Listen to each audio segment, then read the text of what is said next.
તારીખ 11/11/2025ના રોજ પાનોલી પોલીસ સ્ટેશનના રવિન્દ્ર ગામ ખાતે આવેલ આરોપી અજમદ અહેમદ બેમાત કે જે ત્યાં મૌલવી તરીકેનું કામ કરે છે તેની વિરુદ્ધ બળાત્કાર અને ગુજરાત ધર્મ સ્વતંત્ર અધિનિયમ અંતર્ગત ગુનો દાખલ કરવામાં આવેલો હતો। ત્યારબાદ આ ગુનાની તપાસ આગળ વધારતા આ આરોપી દ્વારા જે જગ્યાએ તેના રહેણાંક મકાન, તેની દુકાનો અને જે જગ્યાએ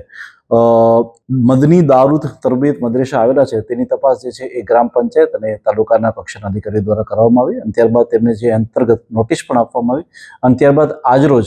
તેના તમામ આ વસ્તુઓને જે છે જે ગેરકાયદેસર દબાણ હતા એ તમામ ગેરકાયદેસર દબાણોને જે એક્ઝિક્યુટિવ મેજિસ્ટ્રેટની હાજરીમાં જે છે એ તોડી પાડવામાં આવેલા છે। એ લોકોનું જે રહેણાંક મકાન જે હતું એ કે જે એમના ખુદના નામે હતું અને ત્યારબાદ એમની જે દુકાનો હતી કે જેની આગળના ભાગ અને જે બાકીની વસ્તુ ગેરકાયદેસર હતી કે જે દબાણમાં તેને અને ત્યારબાદ મદની દારૂ તરબિયતના જે આગળનો ભાગ કે જેણે ગેરકાયદેસર રીતે બનાવેલો હતો આ તમામે તમામ વસ્તુઓને આજે રોજ જે છે